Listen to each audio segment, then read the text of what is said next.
Well, welcome to the podcast. This is all about books. So, I've created this podcast to actually talk to you about a lot of the books that I'm reading. Maybe we will review the full book, or I might actually show different parts of the book. But I'm going to go through a lot of books that I'm reading. I usually have about two or three on the go at any one time, and kind of what the highlights I'm taking from it, the lessons, and things like that. So, I thought it'd be kind of fun. It's not going to be a super long podcast. I'm going to try to do it each week, but it's not going to be super long. It's just going to be informative, such that if it's not a book that you've read and you listen to the podcast, you might want to actually go out and get the book. So, with that being said, what is the first book that I chose? All right, the first book that I chose, this wasn't a hard decision to do. It's pretty easy because if some of you are following me online, you know that back in November, December timeframe, I recorded a podcast with Chris Collins, the author of I Am Leader. And his podcast series is on the books that changed our lives.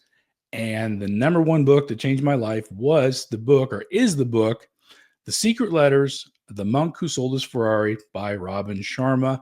And that is the book that I selected to do my first podcast on for book review because it is the one that has meant the most to me. So I want to kind of dig into this book, share a little bit more detail than what I went into on Chris's podcast. We're going to talk about it on this podcast in a little more depth. So let me start off by saying that this book found me in probably my darkest place ever in my life. And if you watch the podcast, you kind of hear me tell Chris that I've read it 3 times. I've read it more than that now, but at that time I had read it 3 times, and he kind of was a little bit surprised at that. And I said, well, the first time I read it, I was just kind of reading it to see what this book was about. And it wasn't until I got into it the second time that I really realized that the character in this book was me. And the character journey and the journey that this person went through was basically my journey. You know, I felt an instant connection with this man in this book that had a broken relationship. His business, his work was not very great. His health was terrible. He had no kind of connection to spirituality or his mindset or anything like that. And I realized that this person was me, and this was the journey that I was going on. And so that second and third read of the book really did resonate. And ultimately, it did actually make a big shift in my life. So that's the book I wanted to start with. This is what I wanted to kind of share with everyone here. So the idea, first of all, you got to realize that we can learn from anyone. It doesn't matter who a person is. Everybody's here to teach us something if we're open to accepting and learning and growing based on something that they've said. Now, the experience with the person might not be the most positive experience, but that too also serves a purpose and has a lesson for us. So really, we can learn from anyone. And in this book, the character goes through a journey, travels to many different places around the world, and meets with different individuals that were selected for him to go and meet with and learn a powerful lesson or an insight from each one of those people. So let's take a look at this book for a second. So here's the book, Secret Letters, The Monk Who Sold His Ferrari. And we go to the back. We learn that Jonathan Landry, this is the character right here, is a man in trouble. Well, you might as well put, back in that time, you might as well put Brian Monroe is a man in trouble. He's compelled to travel across the planet to collect life-saving letters that carry extraordinary secrets that Julian discovered. And we soon learn that Julian is actually the monk from the first book, Robin's first book, The Monk Who Sold His Ferrari. So the book, goes through a journey here. And as you go through the book, there are different chapters with different lessons in here. There's 9 of them that we're going to go through. But the neat thing is, if you go right to the back of the book, right at the back couple of pages, we've got kind of the lessons laid out for you here in the back of the book. And this is what I am going to talk about today, is to kind of go through and take a look at some of these lessons. So lesson number 1 is kind of not the official lesson. It was kind of my first lesson, is we can learn from anybody. But the real first lesson that Robin wanted to give in this book is the power of authenticity. That's the first lesson that we had to learn. It's the first lesson that I had to learn as I was reading this book. So the idea that we're being authentic, we're being genuine, okay? Being authentic and genuine is probably one of the best gifts that we can give ourselves. It's the best gift that we can give other people. We need to kind of break away from the seductions and the sedation of society and actually live on our own terms, in our own truths, and in our own, free will. We got to have this idea that we can go and discover our own strengths and our own weaknesses, our desires, our hopes, and our dreams, and actually live a life that is going towards that, working towards being our most authentic self. When you're your most authentic self, you're basically, you can basically stand in a room of people and you're considered one of the most powerful people in the room. If you're standing there with absolutely nothing to hide because you're living your most authentic and genuine self, then you truly are one of the most powerful people in that room. It does not have anything to do with status, stature, money, or anything like that. So, lesson number 1, live an authentic, genuine life. Be authentic, be genuine to yourself, to those around you, and don't let go of those hopes, dreams, aspirations that you've always dreamed of. Okay, so now we're living authentically. Lesson number 2 moves us into this concept of embracing our fears. You see, fear in anything keeps us exactly where we are. Fear does not allow you to step out of your comfort zone or your familiar zone and try something new. Why? Well, it's because it's scary. It's fearful. Some of the things that we've had to learn in life, we've had to step into those in fear. Okay, we have to take some risks. The greatest risk in life is actually not taking any risks at all. You need to be able to move from a zone of comfort and safety. I'm all comfortable and I'm safe here, and I'm familiar and I know everything's going on, and I need to be able to step out into fear. In my example with my life, basically where that kind of culminated was this whole idea that I was about to start on a journey of myself where I was did a number of things. I closed down a company and had to start a new one. I actually moved from Canada to the US. I started a new relationship. I was fearful that some of the mistakes I had made in my past relationship might come forward in the first one, that might come forward in the second one, shall I say. And so I had to, kind of step into this very uncomfortable zone of not knowing what's going to happen next, very fearful, and make those changes towards growth.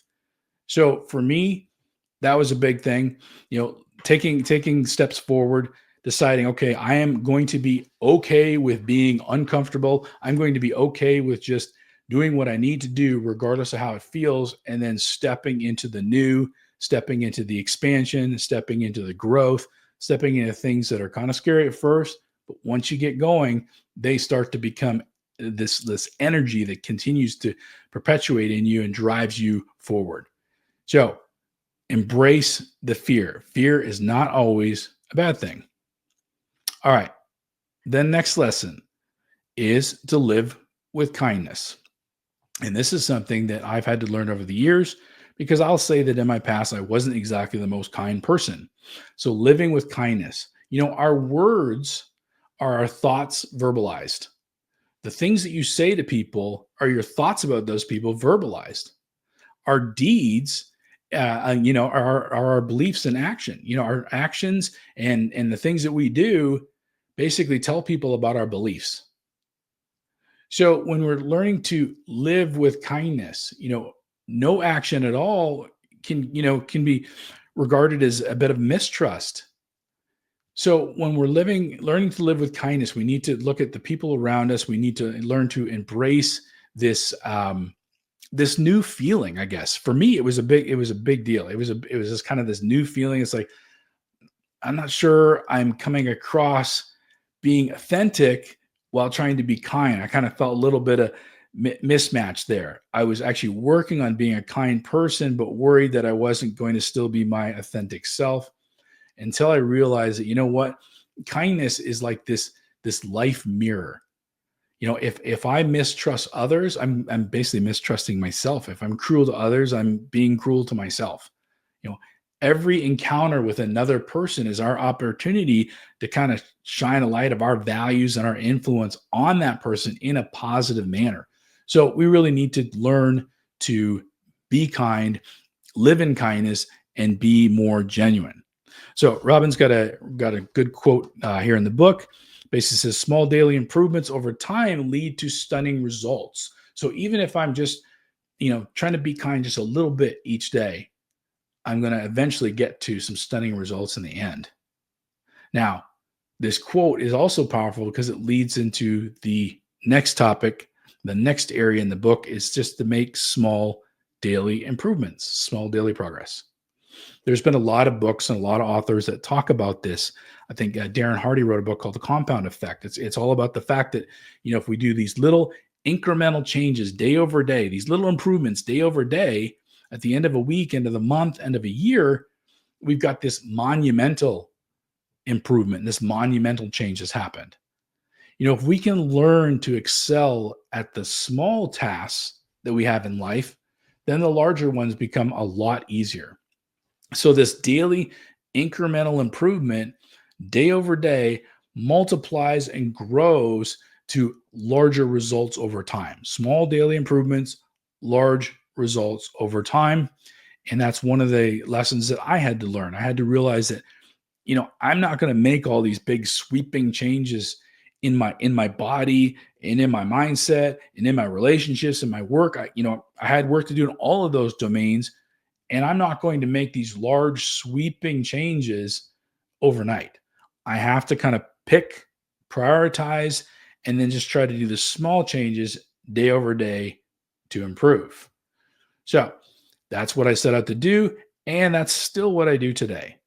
I do track goals every day, every month, every quarter, every year. I track goals, and those goals are a culmination of those small daily improvements.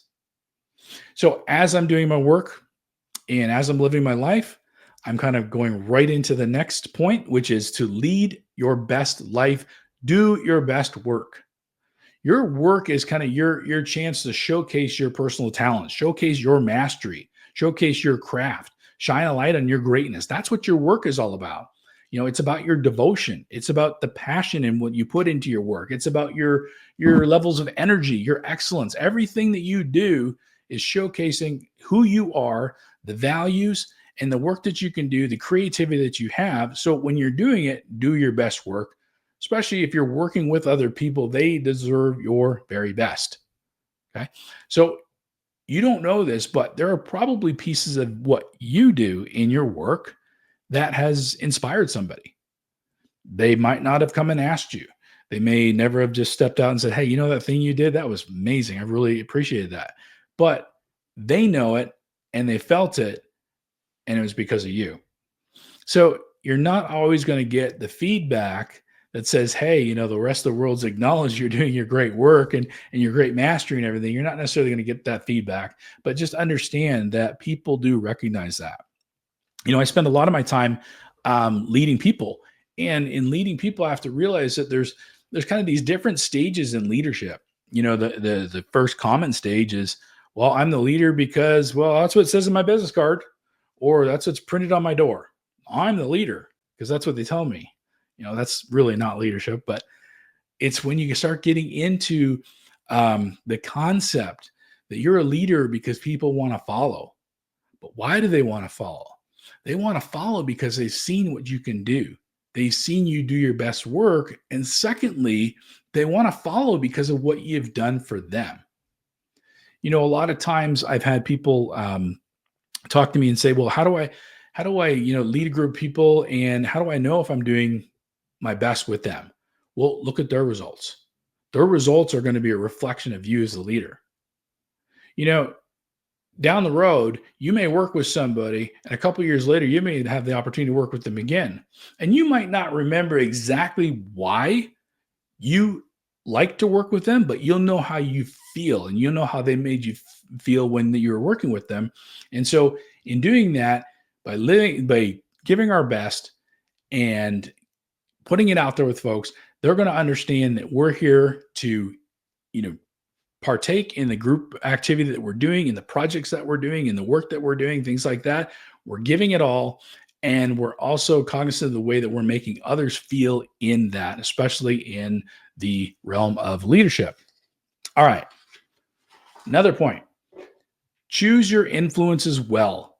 This one was a really big deal for me because at that point in my life, I would probably say that my influences weren't the greatest. I was spending a lot of time either by myself or surrounded by people, but still alone. In other words, I was, going out for dinners and things like that, surrounded in a restaurant full of people, but eating by myself. So I didn't have a lot of good influences at the time. And it wasn't until I started realizing that, coaches, mentors, even people around us, our family and our friends, we need to start leaning on those good influences in our life. Always make sure that we have a good guard on the circle of influence that's around us. Make sure that we know that these are people that love us, care for us, lift us up, they elevate us, they'll do things for us, they'll be there for us, but they'll also call you on your bullshit when you need to be called on your bullshit. And that's the biggest thing.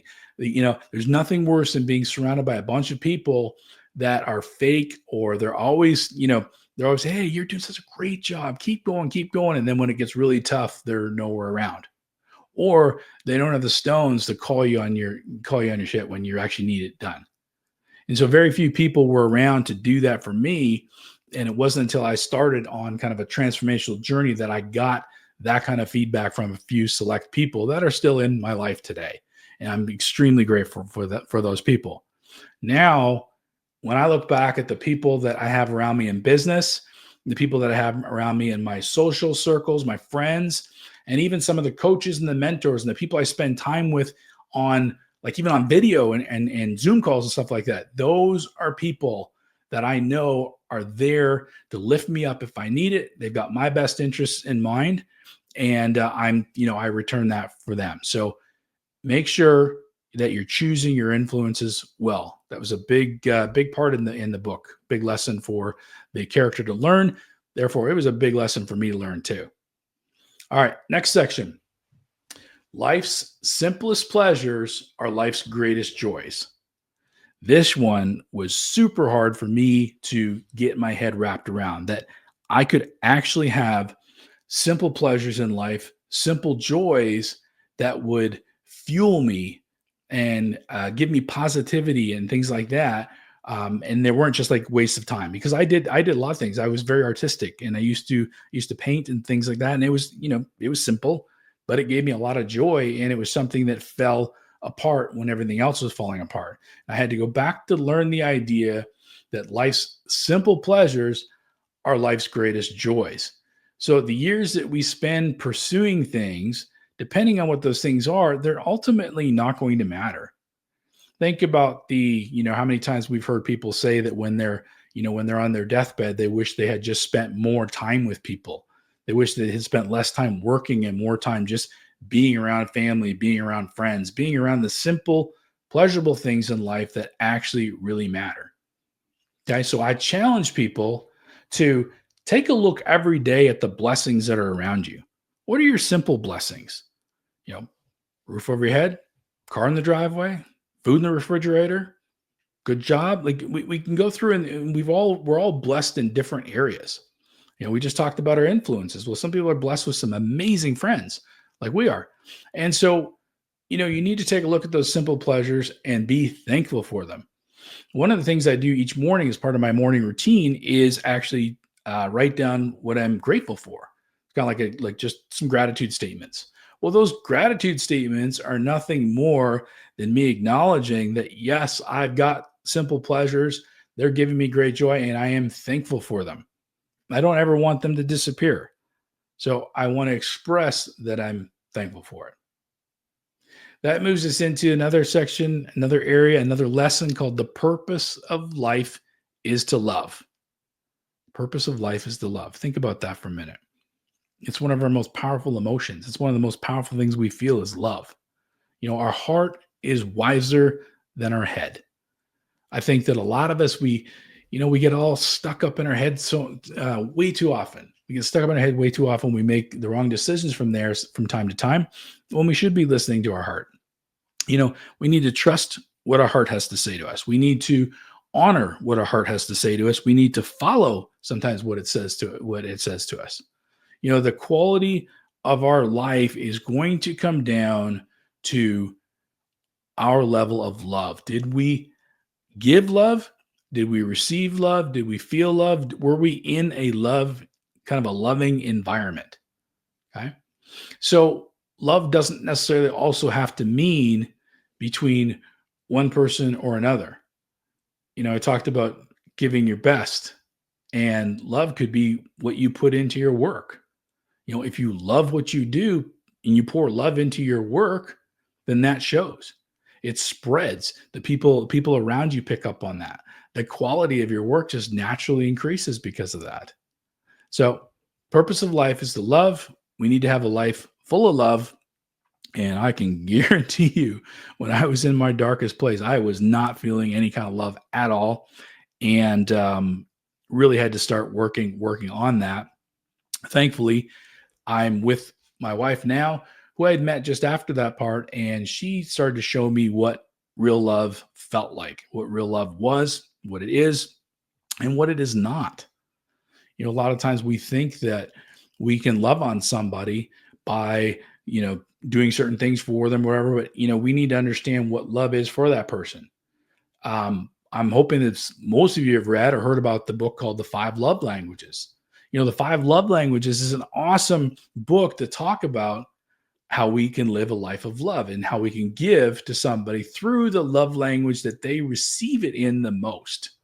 So, as an example, my wife is not somebody that wants a bunch of gifts and things like that. She receives love from me over 2 main things: when I give her acts of service and quality time. And acts of service isn't some monumental thing. Acts of service is putting the dishes in the dishwasher, taking the laundry from upstairs and taking it downstairs to the laundry machine. Recently she set up some gardens in the back, and she bought these elevated gardens, and I spent time putting those all together for her. That's the kind of thing that I had to learn about my wife, that's the way she receives love. And now I know that that's the way that I can show her love, is by doing those things for her, doing those little acts of service. So again, nice little challenge. You don't know your significant other's love language. It might be time for you guys to find that out. It's pretty fun. So it's a pretty cool book. It's called the 5 Love Languages. And I might actually review that as one of the books here on the podcast. So coming up with all kinds of great ideas. Even this is just my first one. All right. The last section of the book deals with standing for something bigger than yourself. Okay, stand for something bigger than yourself. All of us, we are here on this planet for a reason. We're here to build a happy, beautiful life, live a beautiful life for ourselves and for those around us. We want to make sure that our life matters, but we want to make sure that the success in life is actually on our terms. It's not dictated to us. We need to essentially seek to understand what our purpose is, what we're here for, and to stand for something bigger than ourselves. Get curious, ask questions, figure it out, and one of the greatest kind of quotes I've heard about this stuff, stand for something bigger yourself, is the quote of dance like no one's watching. Well, I say dance like everyone's watching. Just go and dance like everybody's watching, because it's you. It's you being genuine and authentic, like we talked about at the beginning. So this book literally did change my life. As I said, I read it the first time and I kind of just went through it and got, some out of it. But then I started realizing that as I went through the pages, it was like, oh my goodness, this soul is on this journey that I'm on right now. And my second and third read of this book, just basically, I went through this book and connected with like every single story, every single person, every single page. And so in the book, each of these lessons are written out in the chapter, The Power of Authenticity. This is where the character learns about that. in this part of the book. You go towards the back. They've all been nicely rewritten here in the sections that I just went through with you. Authenticity, bracing your fears, live with kindness, small daily progress, leading your best life, doing your best work, choosing your influences well, life's simple pleasures and life's greatest joys. The purpose of life is to love and stand for something bigger than yourself. Since then, I've read this book 5 times. And it's now a book that I am essentially going to be reading every single year, because for me now, it's a reminder. It's a reminder of where I need to be in life. It's a reminder of what I need to not forget. It's a reminder of back to basics, I guess. There's nothing earth-shattering in this book, but the effects of it for me were earth-shattering. Nothing earth-shattering here. The effects were earth-shattering because I was so lost that I need to come back to basics on this book.